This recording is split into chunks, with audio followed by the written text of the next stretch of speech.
साधना वजनदार साधना, पण काय व्यंग्य येते. काय व्यंग्य? योगात आणि यागनाम यज्ञात सर्वात मोठं व्यंग एकतर काठिण्य बी आहे, आणि दुसरं सर्वात वाईट ही मार्ग खंडित आहे. दोन्ही मार्ग कशी आहेत? खंडित आहे.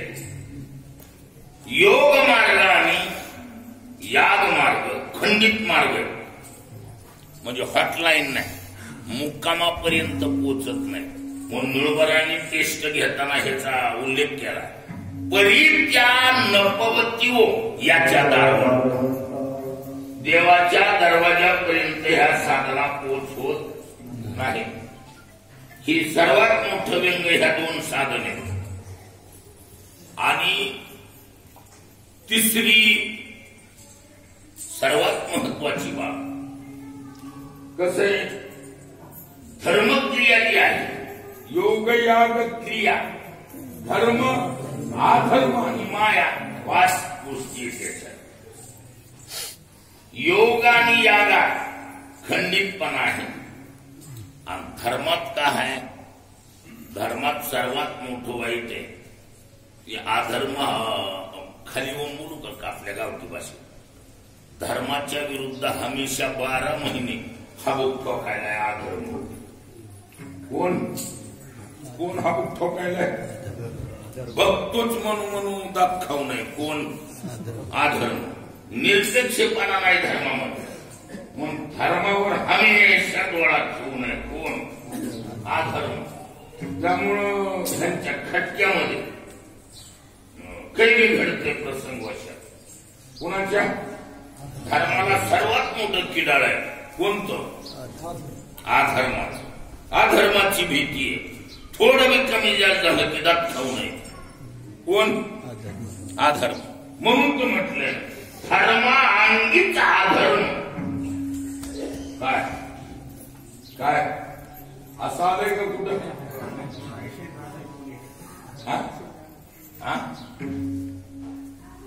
काय आयसे उपराटेवर आयसे उपराटेवर धर्मांगीच अधर्म. विठाला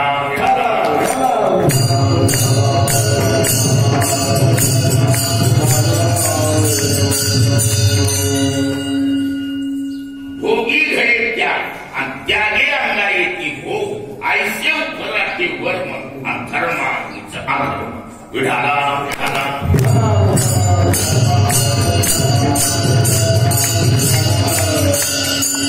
ज्यांच्यामुळं ही व्यंग आहे. कुणाला? कुणाला? धर्मांगीचा धर्म तळ ठोकून बसलेला आहे नुसता. हा, त्याच्यामुळं ही बी व्यंगात्मक भूमिका आहे. कुणाची? धर्माची.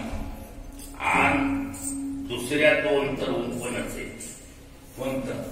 अधर्म. काय? अधर्म क्रिया चौथी क्रिया आहे, आणि माया क्रिया पाचवी क्रिया आहे. क्रिया शब्द द्वंद्व समासांत प्रयोग येतो. त्यामुळं क्रिया शब्द प्रत्येकामाधीच संबंधित. द्वंद्व परिभाषा काय? द्वंद्वांते द्वंद्वादो द्वंद्वमध्ये आश्रूयमानं पदम प्रत्येकम अभिसंबंधित. प्रत्येकाबरोबर सारखा समन्वय साधते. त्यामुळे योग क्रिया, याग क्रिया, धर्म क्रिया, अधर्म क्रिया, माया क्रिया, 5 क्रिया आहेत याच्यात. प्रत्येक क्रियाचं एक हेतू होतं. क्रिया एक स्वतंत्र साधन आठवण नाही, प्रत्येकाबरोबर जोडल्या गेलेला एक कोणता आहे? क्रियापदी असलेला प्रयोग आहे. विठाला विठाला.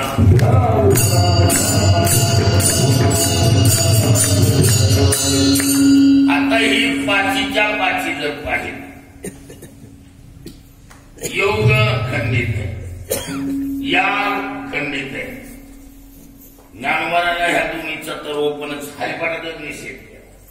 योग याग विधी